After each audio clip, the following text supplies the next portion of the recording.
The blood on Jake Morrison's hands wasn't his own, but in the Arizona Territory of 1873, that was a detail that could easily get lost in the telling, and a man's story, his reputation, could kill him a whole lot faster than a bullet. Jake's story was about to get a new chapter, written in gunpowder and fear, and it was a chapter that would either make him a legend or get him buried so deep in the desert no one would ever find the grave. Just 3 days earlier, he was nobody. A drifter. The kind of man who passes through a town and vanishes from memory before his horse's dust even settles. He had a stubborn mare named Duchess, boots worn thin as paper, and a hunger in his belly that was a constant, dull ache. He rode into a place called Bitter Creek, a town that looked like a festering wound on the face of the valley.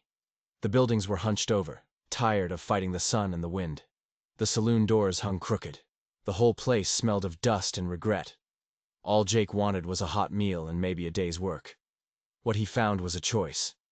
And in the Territory, a choice like that can be a death sentence. The first person he saw was a woman. She was sweeping the steps of a boarding house, her movements clean and efficient in the crushing heat. Long black hair tied back with a simple ribbon. A plain dress, clean but faded. There was a strength in the way she stood, a quiet defiance that seemed as out of place in Bitter Creek as a spring rain. He didn't know her name yet, but he would. Oh, he would. Then he saw them. 3 men, lounging on the saloon porch across the street. Their eyes were locked on her, and it wasn't a friendly look. It was the kind of look wolves give a cornered deer. A look that says, "You are meat, and we are hungry." Jake had seen that look 100 times in 100 dusty towns. It was the look of men who believed the world was theirs for the taking, and the terrible thing was, most of the time, they were right. His hand drifted down, resting on the worn grip of his Colt. .45. It was an old habit, a reflex. The biggest of the 3, a man with a wild beard and arms like anvils, spat a stream of tobacco juice into the dirt. He said something to his friends, and they laughed. It was a nasty grating sound that set Jake's teeth on edge. He swung down from Duchess, his eyes never leaving the scene across the street. He tied his horse to the hitching post, his movements slow and deliberate. The woman, Sarah, seemed to be ignoring them. Or maybe she was just so used to it, she knew how to pretend they didn't exist. Jake didn't know which was worse. He stepped into the cool dimness of the general store. An old man with a face like a dried-up riverbed stood behind the counter. His name was Samuel Wright, and he'd been in Bitter Creek since before it was a town, back when it was just a promise and a lie. "Help you, stranger?" Samuel's voice was carefully neutral. "Looking for work," Jake said, his voice low. He pointed with his chin. "Who are they?" Samuel's face went dark. "The Maddox brothers, Caleb, Seth, and Thomas. They ride for Marcus Blackwood." He said the name like it was a curse. "Blackwood owns this valley. Thinks he owns the people in it, too." Before Jake could ask more, a voice cut through the air from outside. Sharp, angry. Caleb Maddox's voice. Jake was at the window in a second, his gut clenched into a tight, cold knot. The 3 brothers had crossed the street. They had Sarah cornered against the porch railing. Caleb was leaning in close, his foul breath likely spoiling the air around her. She held her broom like a spear, her knuckles bone white. "That kind of trouble," Samuel said quietly from beside him. "They've been after her for weeks. Her and her uncle, they're good folk. But those boys, they don't understand the word, no." Jake didn't wait to hear the rest. He was already moving. The heat of the street hit him like a fist, but he didn't feel it. All he saw was the circle tightening around Sarah. "Come on, darlin'," Caleb was saying, his voice a greasy slick of sound. "Mr. Blackwood expects his people to be neighborly. Time you showed some appreciation." "I don't need your protection," Sarah shot back, her voice shaking but unbroken. "I've asked you to leave me alone." Jake's spurs made a soft, lonely jingle in the dirt as he walked toward them. He kept his face pleasant, his posture relaxed. The trick was to not look like a threat, until you were the only threat that mattered. "Afternoon," Jake said, tipping the brim of his hat. "Mighty hot day." Caleb turned, his eyes full of irritation. "This ain't your business, Drifter. Walk on." "Oh, I plan to," Jake said, his smile never wavering. He stopped right beside them, forcing them to acknowledge him. "Just figured I'd ask the lady if she knows where a man could find an honest day's work. Heard tell this was a good town for honest folks." He put just a little bit of steel on the word honest. He saw it in their eyes. The shift. The moment they decided this drifter needed to be taught a lesson. Caleb's face was turning the color of a stormy sky. His hand started to drop. But Jake had been watching men like Caleb his whole life. He knew the signs. He knew the tells. And he was ready. Caleb's fingers hadn't even brushed the handle of his pistol when Jake's Colt was in his hand. The motion was a blur, so fast it was like a magic trick. The click of the hammer being cocked was the loudest sound in the world. "I'd think real careful about your next move," Jake said, and the friendly drifter was gone. In his place was someone else entirely. Someone cold and still and dangerous. All three of you. The street fell silent. For a long, stretched-out second, nobody moved. Nobody breathed. The Maddox brothers were frozen, their hands hovering over their guns. They had stepped into a game they didn't know the rules to, and they had just found out they were playing against a master. It was Thomas, the youngest, who found his voice first. "Mister, you have any idea who we are?" "We ride for Marcus Blackwood." "Don't care," Jake said, his voice flat. "I care that this lady wants to be left alone. So you can get on your horses and ride, or we can end this right here. Makes no difference to me." Caleb's eyes burned with pure hatred. But behind the hate, Jake saw fear. He saw the cold calculation of a bully who had just run into something he couldn't intimidate. 1-on-1, Jake was fast. 3-on-1, the odds were still terrible. But Jake's stance, the dead certainty in his eyes, told them he wouldn't be the only one to fall. He was willing to trade his life for theirs. And they weren't. "This ain't over," Caleb growled, slowly backing away. "You just made an enemy of the most powerful man in this territory." "Wouldn't be the first time," Jake said, his gun steady as a rock until they were on their horses and kicking up dust on their way out of town. Only then did he holster his pistol. He turned to the woman. She was still holding the broom handle, but her grip had loosened. "Thank you," she said.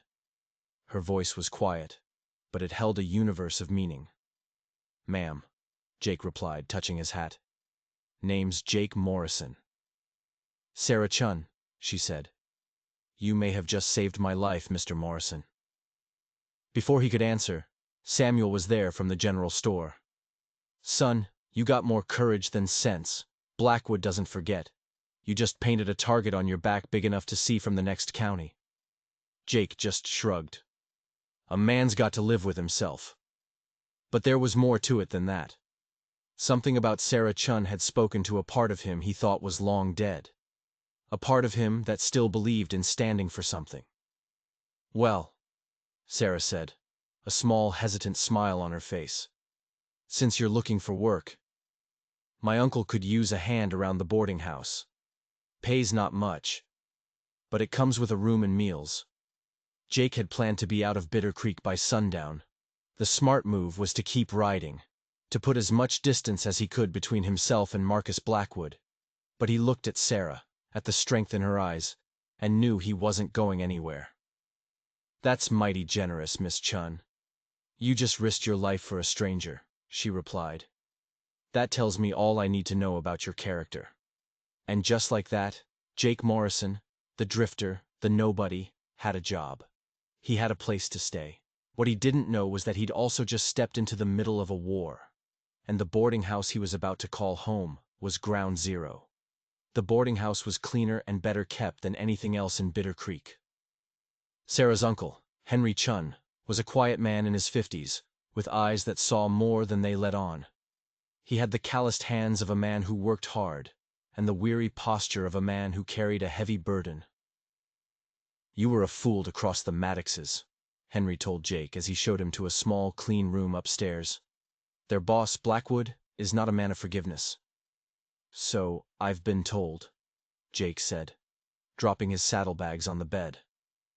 Henry looked at him, a long, measuring gaze. You have the look of a man who's dealt with his share of enemies. Jake didn't answer. His past was a locked box, and he intended to keep it that way. The next few days were surprisingly peaceful. Jake fixed broken fences, patched the roof, and chopped enough firewood to last through a hard winter. He found a quiet satisfaction in the simple, honest labor. It was a world away from the life he used to live. But it was the evenings he started to look forward to. After supper, Sarah would sit on the front porch, and Jake took to joining her. At first, he told himself it was to keep an eye out for trouble. But soon, he admitted the truth. He just liked being near her. She wasn't like any woman he'd ever met. She was smart, well-read, and had a fire in her that the harshness of the frontier hadn't been able to extinguish. One evening, she asked him, "Do you think it will ever change? This place? The lawlessness? The idea that the strongest man wins, no matter what he has to do to get there?" "Depends on the people," Jake said. "On whether they're willing to stand up." "Is that why you helped me?" she asked, her voice soft. "Because it was the right thing to do?" "Partly," Jake admitted, the words coming out before he could stop them. "And partly because I couldn't stand the thought of them laying a hand on you." The confession hung in the air between them, heavy and real. He'd said too much. He'd shown a piece of the man he kept hidden away. Before she could respond, hoofbeats echoed down the street. Jake was on his feet in an instant, his hand on his gun. But it was only Deputy Tom Hartwell, the town's lone lawman. Hartwell was young, earnest, and probably in way over his head. "Jake," the deputy said, his face grim, "I need a word." They stepped off the porch, into the growing darkness. "It's about the Maddox brothers," Hartwell said, his voice low. "Word got back to Blackwood. He's not happy you humiliated his men." "They humiliated themselves," Jake said. "That's not how he sees it. He's telling everyone a hired gun, a troublemaker, has come to town." Hartwell looked uncomfortable. "Look, Jake, Blackwood wants you gone. He said if you ride out tonight and never come back, he'll let the matter drop." From the porch, Jake heard Sarah's sharp intake of breath. He glanced back at her, at the fear and defiance warring in her eyes. And his decision was made. "And if I don't?" The deputy sighed. "Then he's coming to town to settle it himself. And Jake, he doesn't settle things with words." The choice was clear. The smart choice was to ride. It was what he'd always done. Run from trouble. Run from connection. Run from the man he used to be. But this time was different. Running would mean leaving Sarah to face Blackwood alone. And that was a choice he couldn't make. "Tell Blackwood," Jake said, his voice quiet but firm. "He knows where to find me." Hartwell just shook his head. "You don't understand. Blackwood has 30 men on his payroll. Hard men. This isn't a fight you can win." "A man's got to draw a line somewhere, Tom," Jake replied. "Mine's right here." After the deputy left, a cloud of failure hanging around him, Jake went back to the porch. Sarah was staring into the dark street, her hands clenched in her lap. "You could have left," she said, not looking at him. "No one would have blamed you." "You would have," Jake said. And he knew it was the truest thing he'd said in years. She turned to him then, and in the faint lamplight, he saw the glint of tears in her eyes. "Why does what I think matter so much to you?" He struggled for the words. "Because, somewhere in the last few days, what you think of me started to matter more than what anyone else in the world thinks." She reached out and took his hand. Her touch was a jolt, a connection that ran deeper than he was prepared for. "Marcus Blackwood is a monster, Jake," she whispered. "If you stay, you could die." "And if I leave," he said, his voice just as quiet, "a part of me will die anyway. At least this way, we face it together." What he didn't say, what he couldn't admit even to himself, was that in just a few short days, Sarah Chunn had become his home. And Jake Morrison was done running. He would fight for his home, or he would die defending it. But as he looked at the boarding house, at the quiet, unassuming building, a strange thought pricked at his mind. The Maddoxes, Blackwood. It felt like too much. Too much anger, too much force, directed at one woman who ran a simple boarding house. It wasn't just about intimidation. He knew it in his gut. It was about something else. Something hidden. And he had a sinking feeling that he was standing right in the middle of it. The attack came 2 days later, at dusk. A cloud of dust on the horizon growing larger, resolving into a column of riders. They moved with the grim purpose of an invading army. "Sarah!" Jake yelled, and she was at the door in an instant, wiping her hands on an apron. She took one look at his face, then at the dust cloud, and her own face went pale but hard.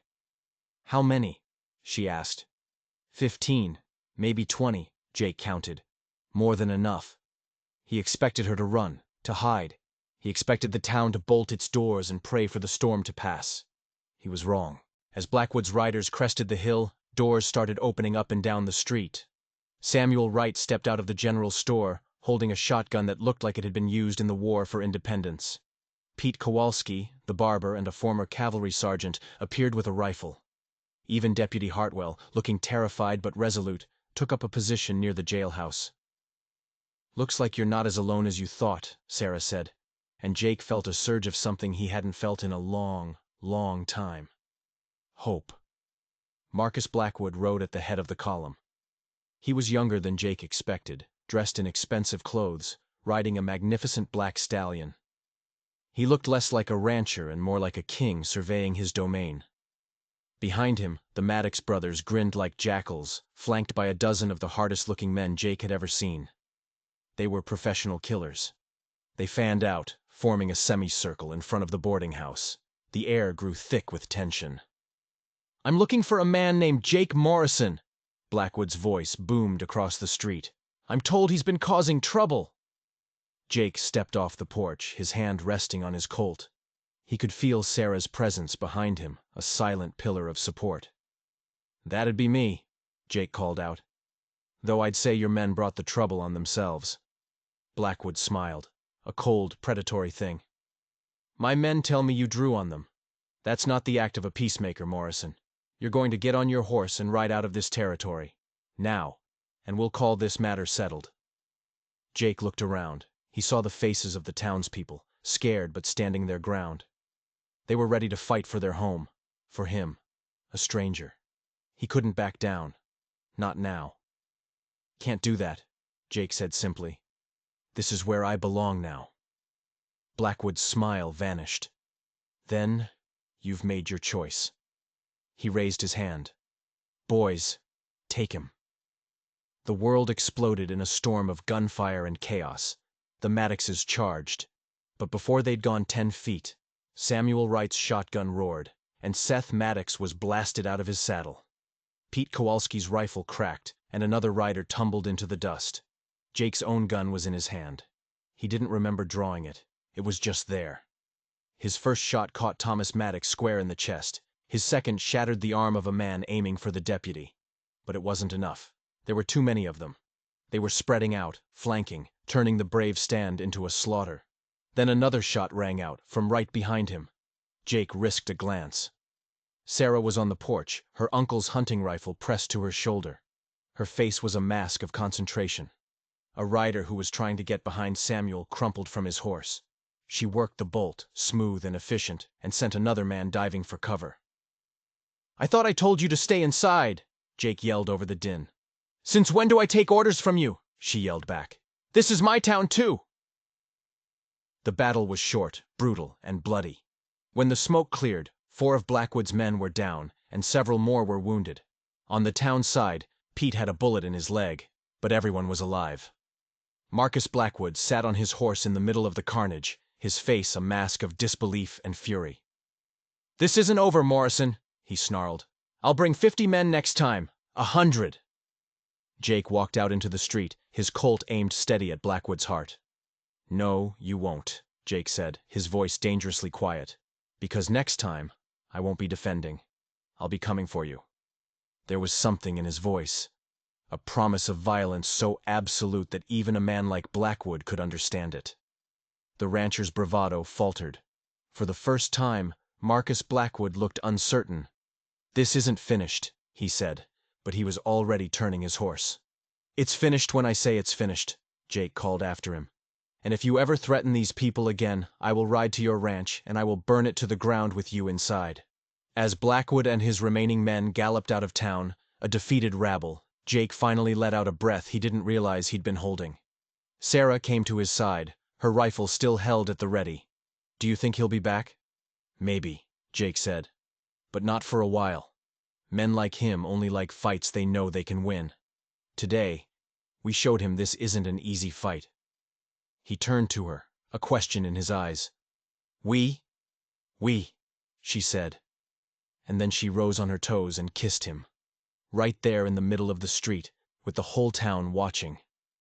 It was a kiss of gratitude, of relief, of a promise for a future he'd never thought he could have. In that moment, Jake knew his wandering days were done. He had found his place. He had found his person. He was home. But as the townsfolk gathered around, cheering, Jake felt a cold chill snake down his spine. He'd won the battle, but he knew, with a certainty that terrified him, that the war had just begun. And he still didn't know what they were truly fighting for. The answer, he suspected, was buried somewhere inside the walls of the quiet little boarding house he now called home. 3 weeks later, the smell of smoke hung heavy in the air. Jake stood on a ridge overlooking what was left of the Hendricks homestead. It was a blackened scar on the land, a grim monument to Marcus Blackwood's promise. Blackwood hadn't come back with 100 men. He was smarter than that.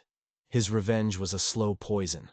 Cattle stolen, fences cut, supplies vanishing from wagons on the road. A campaign of fear designed to choke the life out of Bitter Creek, to make the people regret ever standing against him. The Hendricks family had been stubborn. They'd refused to be intimidated. Now they were dead. The deputy called it a fire, an accident.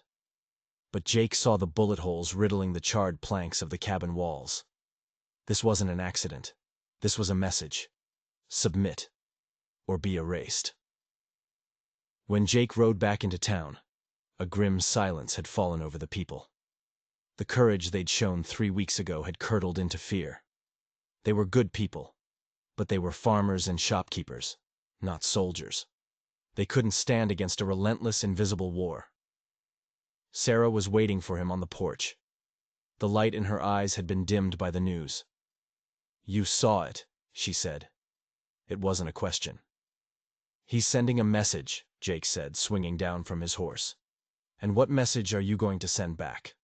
Her voice was quiet, but her gaze was fierce. She knew him. She knew what was churning in his gut.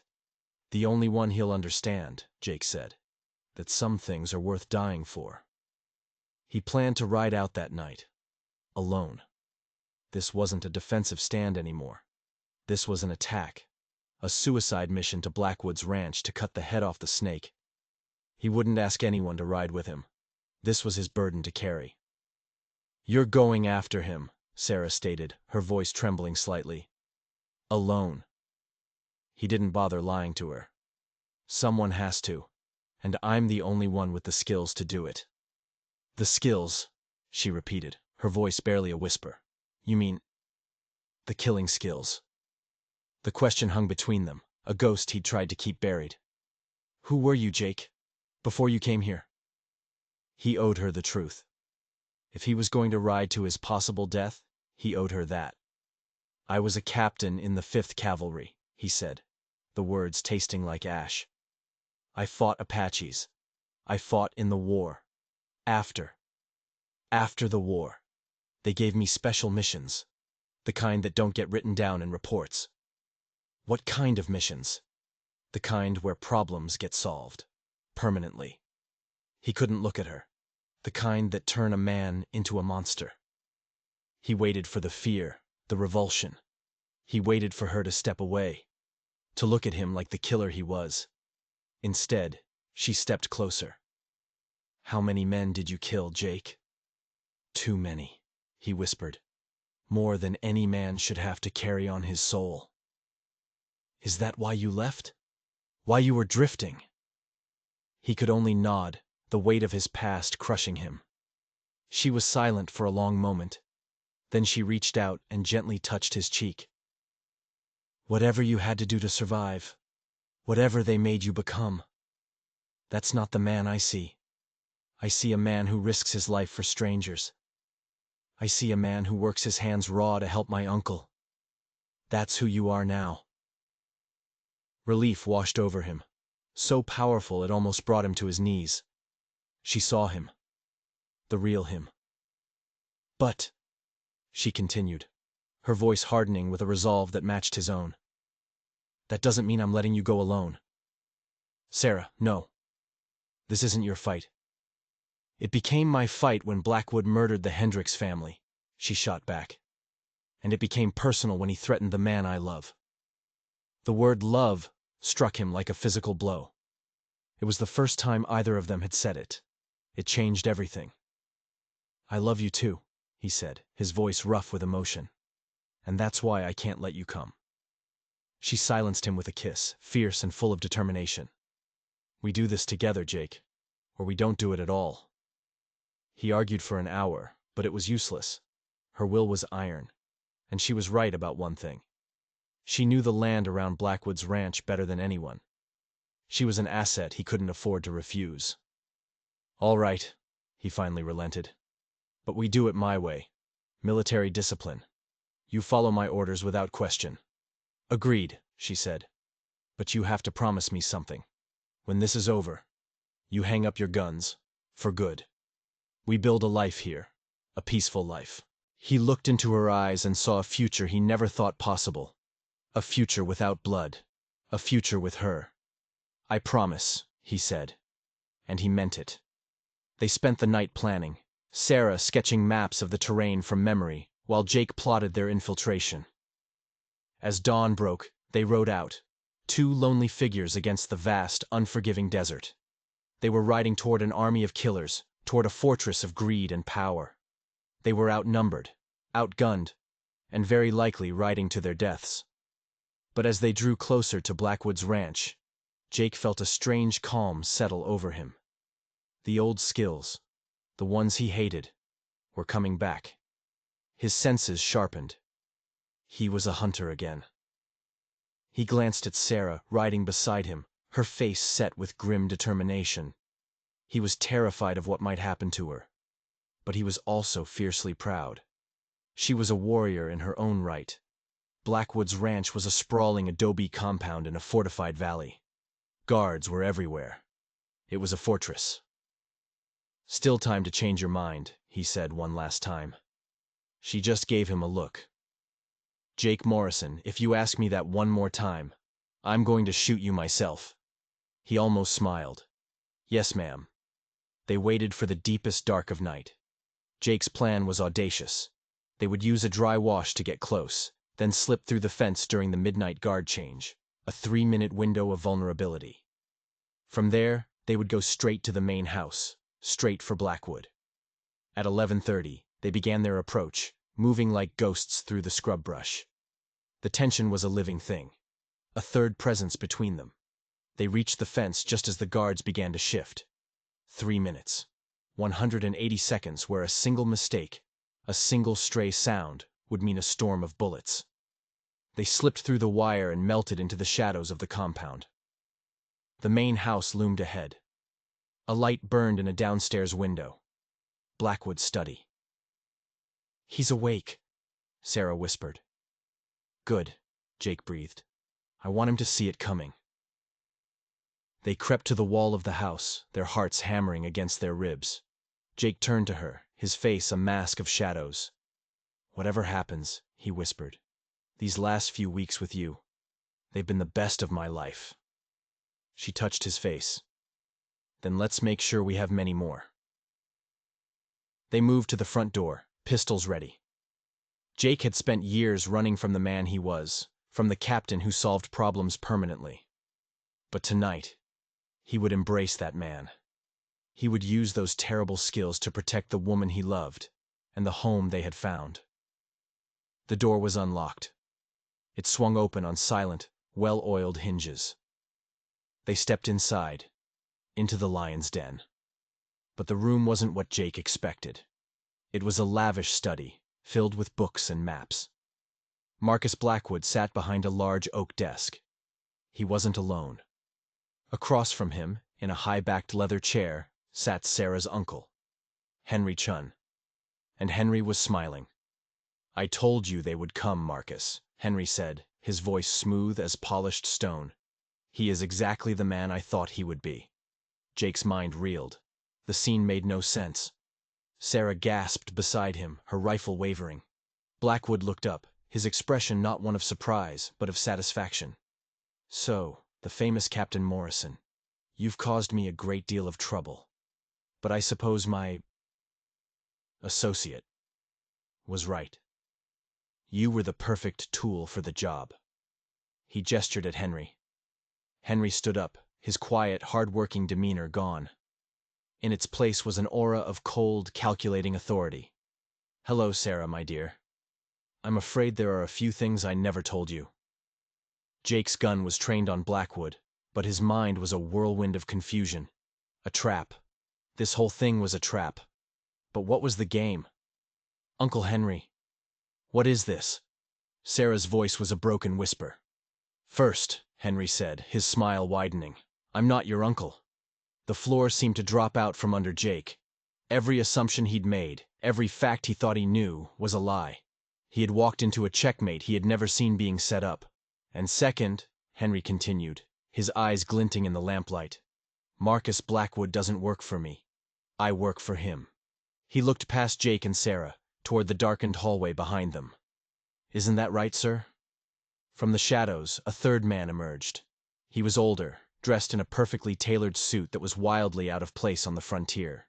He had a neatly trimmed gray beard, and eyes as cold and dead as a frozen lake. Jake knew those eyes. His blood ran cold. He knew that face. It was a face from his nightmares. A face he'd last seen on a battlefield, surrounded by smoke and death. It was General Gideon Shaw, the architect of the Army's special missions. The man who had turned Jake Morrison into a killer. The man who had officially died in a fire in St. Louis 5 years ago. "Captain Morrison," Shaw said, his voice a dry rustle of dead leaves. "It's been a long time. I'm so glad you could join us. We have a great deal to discuss, starting with why you're trying to steal my property." Jake looked from the supposedly dead general to Sarah, whose face was a mask of utter betrayal and confusion. He had come here to end a war over a ranch. He had just discovered he was a pawn in a game so large, so secret, he couldn't even see the edges of the board. And the man moving the pieces was the very monster who had created him. "What property?" Sarah stammered, looking at Henry. General Shaw smiled, a chilling expression devoid of any warmth. "Why, the deed to this entire valley, my dear. The one your foolish parents died for. The one your guardian here was supposed to have found years ago." He shot Henry a look of pure contempt. The puzzle pieces slammed into place in Jake's mind with sickening force. The harassment from the Maddox brothers wasn't random. They were searching the boarding house for the deed. Blackwood's attacks weren't just revenge. They were designed to apply pressure, to force Sarah's hand, to make her reveal where the deed was hidden. Henry. Henry had been playing a double game, pretending to be her protector while secretly reporting her every move. And Jake had been the wild card. The tool Henry had used to escalate the situation, to bring everything to a head tonight. "You," Jake said, his voice a low growl, his gun now aimed at Henry. "You set this all up. You let the Maddoxes harass her. You let the Hendricks family die." "Unfortunate, but necessary," Henry said calmly. The general was growing impatient. "I needed to create a crisis. I needed a hero to win Sarah's trust completely. Someone who could make her feel safe enough to reveal her deepest secret. You played your part beautifully." Sarah was shaking, tears streaming down her face. "My parents. You knew? You knew who killed them?" "Of course," Shaw said, stepping forward. "I gave the order myself. They refused to be reasonable, just like you."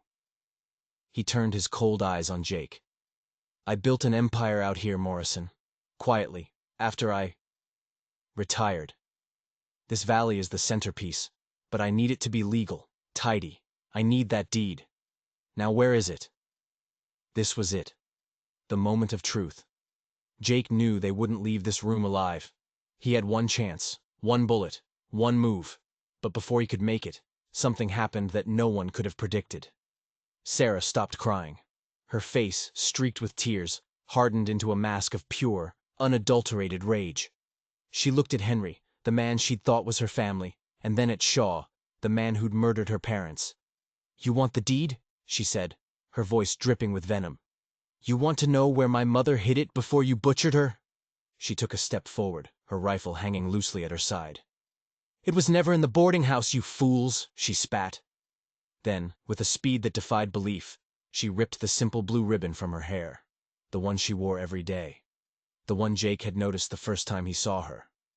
Woven into the fabric of the ribbon, almost invisible unless you knew where to look, was a single thin strip of tanned, oiled parchment. The ink on it was faded, but the legal seal was unmistakable. "She wore it," Sarah said, her voice breaking but fierce. "She wore it in her hair every single day, and when she died, she told me to never take it off." Shaw's eyes widened with greedy triumph. "Give it to me." "You'll have to take it," Sarah snarled. And then all hell broke loose. Jake didn't wait for Shaw's order. He fired. Not at Shaw, not at Henry. He fired at the oil lamp on Blackwood's desk. The room plunged into darkness, shattered by the explosion of glass and flame. He grabbed Sarah, pulling her down to the floor as bullets tore through the space where they'd been standing. He could hear Shaw shouting orders, Henry cursing, Blackwood firing blindly into the dark. "The window!" Jake yelled, shoving her toward the back of the study. They scrambled across the floor, the fire from the shattered lamp spreading rapidly across the desk, casting flickering, monstrous shadows on the walls. A bullet whizzed past Jake's ear, so close he felt its heat. They burst through the window in a shower of glass, landing hard in the dirt outside. Gunshots erupted from the house behind them. "This way!" Sarah screamed, grabbing his hand. She wasn't running blindly. She was heading for the outbuildings, for the corrals. She knew this place. She knew its secrets. They sprinted across the compound, men pouring out of the bunkhouse, roused by the gunshots. Lights were coming on everywhere. They were trapped. "The stable!" Sarah yelled, pointing. "There's a back door that leads to the wash." They dove into the darkness of the stable just as a volley of rifle fire splintered the wood of the doorframe. The air was thick with the smell of hay and horses. But they weren't alone. A figure stepped out from behind a stall. It was Caleb Maddox, the biggest and meanest of the brothers, holding a shotgun leveled right at Jake's chest. "End of the line, Drifter," Caleb grinned, his teeth yellow in the dim light. Jake shoved Sarah behind him, his own pistol empty. He was out of time. Out of options. Then, a voice came from the stable loft above them. "Drop it, Caleb." Caleb's eyes flickered upward in confusion. Jake risked a glance. Perched in the hayloft, holding a rifle with deadly calm, was Samuel Wright, the old storekeeper from Bitter Creek. "Samuel?" Jake breathed, stunned. "Told you that boy had more courage than sense," Samuel said, his eyes twinkling. "Figured he might need an old fool to watch his back." Caleb, momentarily distracted, was all the opening Jake needed. He lunged forward, not at the shotgun, but at Caleb himself, driving his shoulder into the big man's gut. The shotgun went off with a deafening roar, the blast tearing a hole in the stable roof. They crashed to the ground, a tangle of limbs. Jake brought his fist down on Caleb's jaw with a sickening crack. The big man went limp. "Let's go," Samuel called, already climbing down the ladder. "I borrowed a few of their horses. They're just outside the back." They burst out the stable's back door and into the dry wash, just as Blackwood's men surrounded the front. 3 horses were tethered, just as Samuel had promised. As they mounted up, Jake looked back at the ranch house. Flames were now licking out of the study window, climbing the adobe walls. "You," Jake said to Samuel as they spurred the horses down the wash and into the desert darkness. "How did you get here?" "Followed you," Samuel said simply. "I promised Sarah's father a long time ago I'd watch out for her. Knew this business with Blackwood was coming to a head. Knew you'd do something foolish and noble." They rode hard for hours, putting as much distance as they could between themselves and Shaw's burning ranch. As the first light of dawn painted the eastern sky, they finally stopped to rest their horses. Sarah was quiet, holding the ribbon, the deed, in her hand. She had gotten her justice. But she had lost the man she thought was her family. "What now?" she asked, her voice small. Jake looked at her, at the incredible, unbreakable woman who had faced down monsters and won. He looked at Samuel, the quiet, loyal friend who had risked everything. He thought of the people of Bitter Creek. "Now," Jake said, "we go home. We use this deed to give the town back to the people. We build the life you and I talked about, the peaceful one." But even as he said the words, he knew it wasn't over. General Gideon Shaw was not the kind of man to let a prize like the Arizona Territory slip through his fingers. He was alive, he was out there, and he knew Jake's face. They had won the battle for Bitter Creek. But Jake Morrison's war, the one he had been fighting his entire life, against the ghosts of his past and the monsters they had created, was far from over. It had just followed him home. They rode back into Bitter Creek not as victors, but as survivors. The town greeted them with a stunned silence that quickly turned to jubilation when they heard the story. Blackwood was gone, his power broken. Henry Chun was exposed as a traitor. The deed, the legal proof of their ownership, was in their hands. In the weeks that followed, a new spirit took hold of the town. With the legal authority of the deed, they formed a proper town council. Samuel Wright was elected mayor by a unanimous vote. They sent for a territorial marshal to formally take possession of Blackwood's lands, which were to be broken up and offered to homesteaders. For the first time, the people of Bitter Creek were in control of their own destiny, and Jake Morrison kept his promise. He took the Colt .45, the gun that had been a part of him for so long, and wrapped it in an oilcloth. He placed it in a wooden box, along with his past, and buried it under a loose floorboard in their room at the boarding house. He and Sarah took over the business, running it together. The hard, honest work healed something in him. The quiet rhythm of their days, the easy laughter they shared in the evenings on the porch, it was more fulfilling than anything he had ever known. He was no longer a drifter, no longer a soldier. He was just Jake, a man who was loved. One afternoon, a few months later, Sarah came to him, her eyes shining with a light he'd never seen before. She took his calloused hand and placed it on her stomach. "You're going to have to add an extension to this boarding house, Mr. Morrison," she said softly, "for a new resident." Joy, pure and overwhelming, washed over Jake. A child, a family, a future. Everything he had never dared to dream of was coming true. But that night, as Sarah slept peacefully beside him, Jake lay awake, staring into the darkness. He thought he saw a flicker of movement outside the window. He listened, and thought he heard the faint, distant sound of a horse. He told himself it was just the wind. He told himself he was being foolish. General Shaw was a ghost, a bad memory. He wouldn't risk coming back here. But the cold knot in his stomach told him otherwise. Men like Shaw didn't just disappear. They were patient. They were predators. They waited for the perfect moment to strike, when their prey was happiest, most vulnerable, when they had the most to lose. The story of Bitter Creek is a testament to the fact that even in the darkest of places, courage can take root and grow. It reminds us that home isn't just a place, but the people you're willing to fight for. If you were captivated by Jake and Sarah's fight for their future, and you believe in the power of ordinary people doing extraordinary things, then do us a favor and hit that subscribe button. There are always more shadows to explore, and you won't want to miss the stories we drag out into the light.